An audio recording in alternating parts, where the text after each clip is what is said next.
Jemi rikthyer sërish në studio dhe do flasim për zhvillimet më të fundit nga SPAK dhe GKO. Kam kolegun Eni Ferrati. Eni, të përshëndes.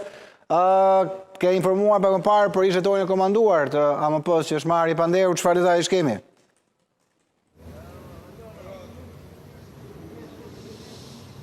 Përshëndetje thimi,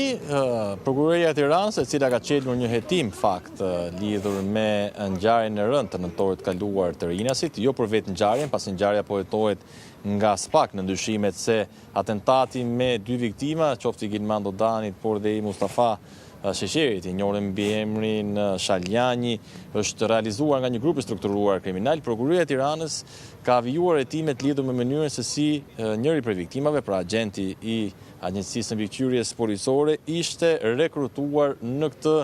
institucion. Pak javë më parë Prokuroria e Tiranës njoftoi se kishte marrë të Panderur dhe kishte ngritur akuzë për shpërdorim detyre për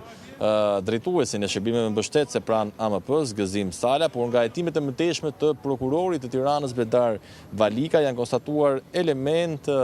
të konsumimit të veprës penale, shpërdorim detyre dhe nga ish drejtori i Agjencisë Mbikëqyrjes Policore, i komandantit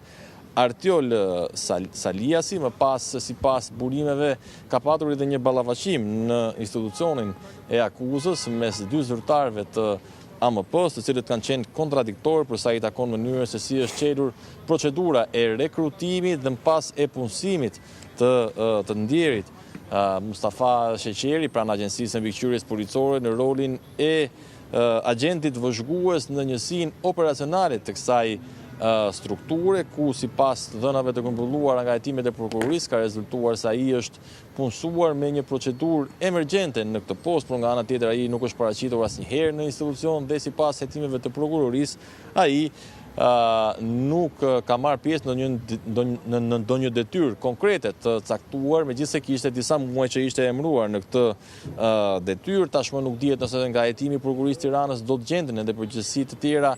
penale nga zyrtarët e Agjencisë Mbikëqyrjes Policore lidhur me këtë mënyrë se si viktima ishte punësuar pranë një institucioni kaq të rëndësishëm i cili duhet të hetonte lidhjet e policisë shtetit me krimin e organizuar dhe veprimtaritë e tjera të palishme, ndërkohë që nga ana tjetër hetimet në prokurorinë e posaçme vijojnë për zbardhjen e atentatit pranë rrethrotullimit të Rinasit, një ndër ngjarjet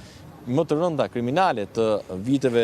të fundit, ku fillimisht u hetua nga Prokuroria e Tiranës, e cila konstatoi se ka element që kjo ngjarje të jetë kryer nga një grup i strukturuar kriminal dhe transferoi dosjen në SPAK duke shpallur mos kompetencën, por nuk dihet timi nëse nga hetimet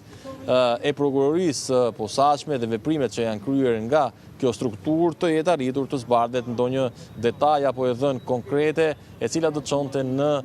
zbulimin e autorëve të dyshuar të vrasjes